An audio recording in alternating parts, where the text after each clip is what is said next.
Bueno, muy bien, 9 de la mañana en punto. Nos metemos en las primeras entrevistas que tenemos previstas para ustedes esta mañana. Vamos a hablar de la situación de los fiscales, porque hubo elecciones, mejor dicho, en la Asociación de Fiscales del Uruguay. Hay un nuevo titular, una lista que resultó vencedora. El doctor William Rosas ha sido electo como nuevo presidente de la Asociación de Fiscales. Vamos a estar conversando de estos temas y de la temática de la Fiscalía, cómo está el trabajo. Buenos días, primero que nada. Buenos días, ¿cómo les va? Bueno, usted ya estaba en la actividad gremial del periodo anterior, digamos. Estaba como secretario general. Como secretario, exactamente. Bueno, ¿cuándo fueron las elecciones? Fueron el martes 22 y fue a través de voto electrónico, a través de una plataforma. Eso permitió que muchísimo más accesibilidad por parte de los compañeros, que en cualquier lugar en donde estuvieran trabajando podían votar sin mayores complejidades, y eso también hizo que la participación fuera mucho mayor. ¿Dos listas había? Dos listas, sí, la lista 3 y la lista 7. Ganó la lista, no se puede hablar de oficialismo, pero la que continuaba en los términos, en términos de gobernabilidad era la lista oficialista, obviamente, porque...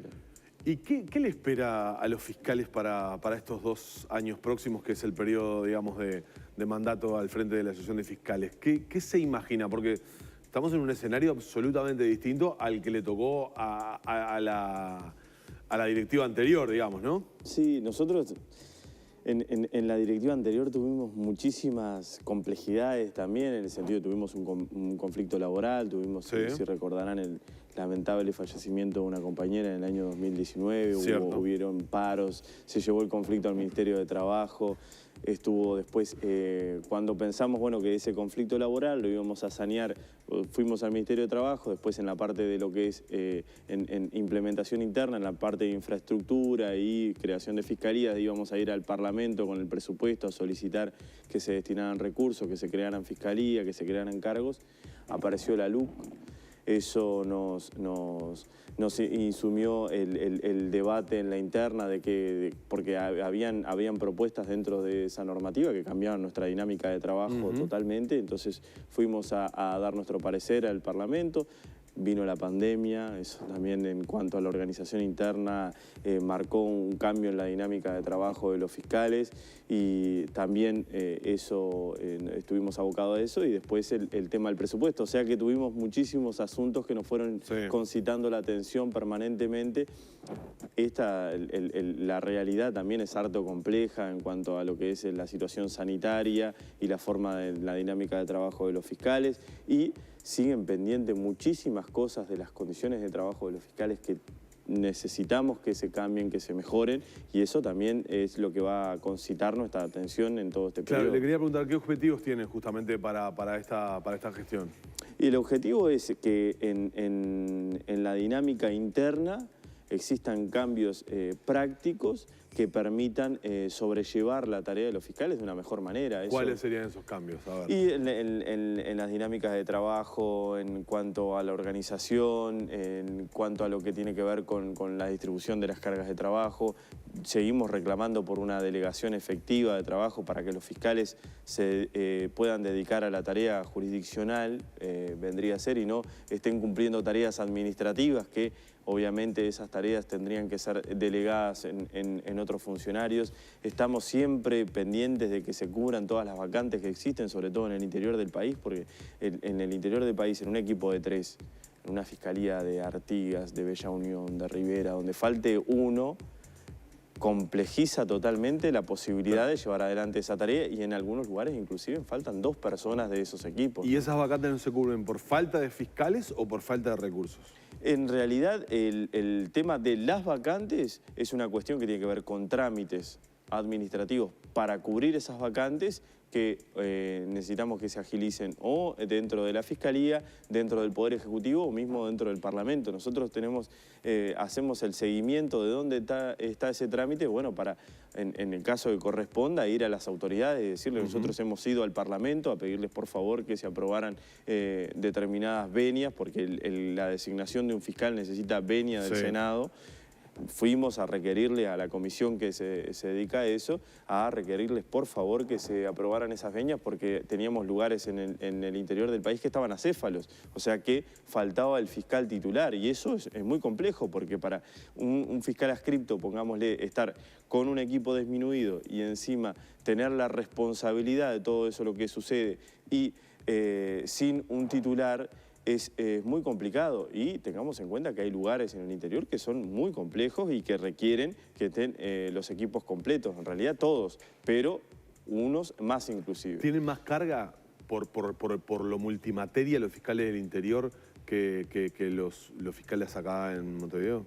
La especialidad, obviamente,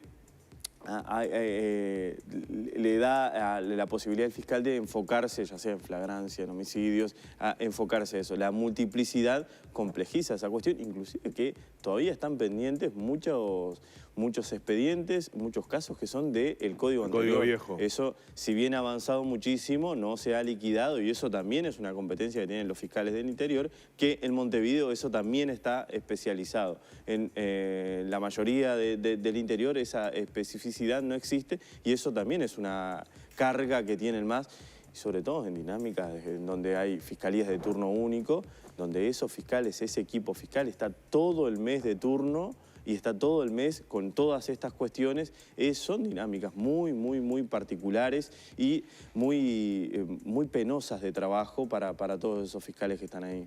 Hay una normativa nueva que se ha aprobado en el país que tiene que ver con la situación sanitaria, con el tema de las aglomeraciones, la potestad de intervenir frente a lo que se entienda un riesgo sanitario cuando hay determinado límite de personas. ¿Cómo ha caído eso en la dinámica de la Fiscalía? Porque en definitiva se le va a terminar diciendo un fiscal, doctor, ¿está usted de turno? Bueno, vea, esta es la foto que tenemos de lo que está pasando ahora en este parque. ¿Qué hacemos? ¿Cómo se interpreta eso desde el punto de vista del trabajo de ustedes? Y ahí, obviamente, el fiscal dentro de su marco de actuación va a tener que tener una observancia de la normativa que es vigente y criminaliza esa situación, porque tengamos en cuenta que hay una parte que es la prevención o la represión de determinadas conductas en el marco de lo legal, que eso le corresponde al Ministerio del Interior, y la otra parte es la persecución de presuntas conductas que tengan naturaleza delictiva, que esa es la parte que le corresponde a la Fiscalía. En esa parte va a tener que los fiscales vamos a mirar toda la normativa que está vigente para ver si ahí hay un delito. Que si hay una aglomeración, si hay que hacer una prevención o represión, no interviene la Fiscalía. Claro, está claro, pero digo, ¿la norma no tiene claroscuros? Es decir, ¿no queda a la interpretación? Muchísimas normas, Digo porque no está... por lo menos la percepción que tengo personal es que no está negro sobre blanco bien especificado. ¿Dónde puede haber eventualmente una acción que amerite una persecución penal? Claro, por eso los fiscales van a tener que tener esa garantía de regirse de manera en que... Porque hay que pensar que una cosa es cuando se está imputando un delito, se le está imputando una consecuencia que puede tener un antecedente para esa persona, ahí hay que tener una lupa mucho mayor en cuanto a cuáles son los hechos que encajan en esa conducta. A ver, hay cuestiones que son relativas a las medidas sanitarias que tienen que ver con una cuestión de desacato. Alguien estaba notificado de que tiene que realizar una cuarentena obligatoria porque tuvo contacto con alguien que tiene el virus o es portador del virus. Entonces, ahí hay una notificación que se hace de parte del Ministerio de Salud Pública. El fiscal lo puede tener, está eso por escrito. Entonces, cuando alguien infringe esa circunstancia, ahí está claro que esa persona está cometiendo un delito porque el delito está claramente tipificado en el Código Penal. Ahí lo que configura es el desacato. Es decir, tiene una orden, fue apercibido, por decirlo de alguna manera, y no respetó eso. Lo que digo con esto es que tienen que estar claras cada una de las condiciones que son requeridas por la ley para imputarse el delito, y si no, no hay delito, lo que no significa que no haya mérito para la actuación de la policía o del Ministerio del Interior. Lo que no hay es tal vez mérito para la actuación de la Fiscalía o para el reproche penal por parte de la Fiscalía, que la Fiscalía lleve ese caso ante un juez y diga que hay que formalizar a estas personas. Claro, y toda esta situación sanitaria que se está dando en el país, toda esta situación de necesaria actuación policial frente a eventuales situaciones como esta. Alguien que tiene que hacer una cuarentena no cumple o incumple las disposiciones sanitarias, es notificado, se llama a la policía, el vecino le dice, mi vecino tiene que estar adentro y no está, la policía da notificación de esto a la fiscalía, esta situación de las aglomeraciones, la policía reportando al SECOED, que eventualmente el SECOED comunicará a la fiscalía lo que está pasando. ¿Los complica a ustedes en el trabajo? Porque además tienen que perseguir hurtos, rapiñas, arrebatos, homicidios. Sin duda que sí.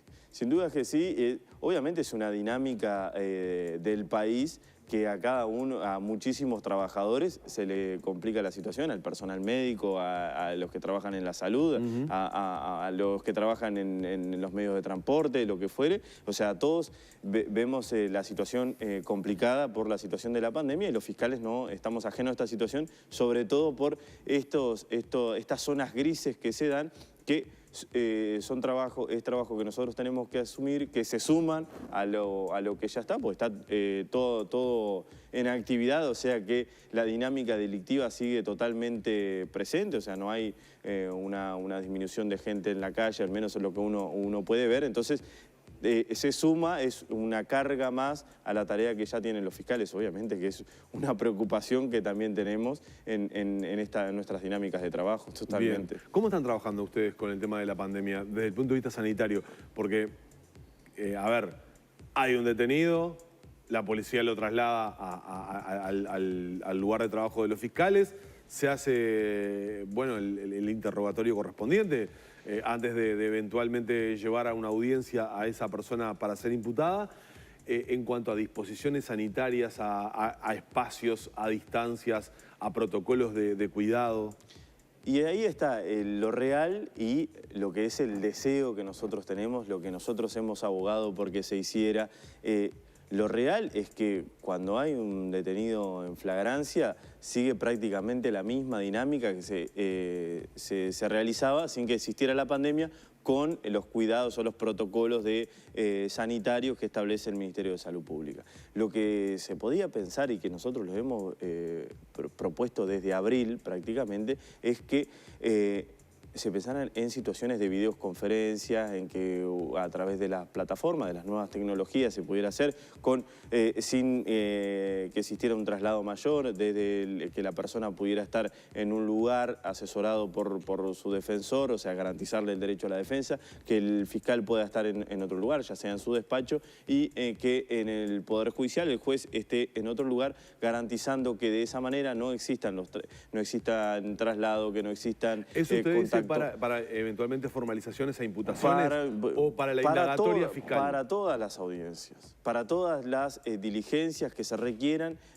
maximizar la herramienta de la videoconferencia en este contexto para la mayor cantidad de diligencias posibles. Obviamente eso requiere un diálogo interinstitucional entre el Ministerio del Interior, Fiscalía y Poder Judicial, que es los que tienen que coordinar para implementar eso. ¿Se está aplicando esto para audiencias con personas que están privadas de libertad? Por lo menos era la idea de instrumentarlo.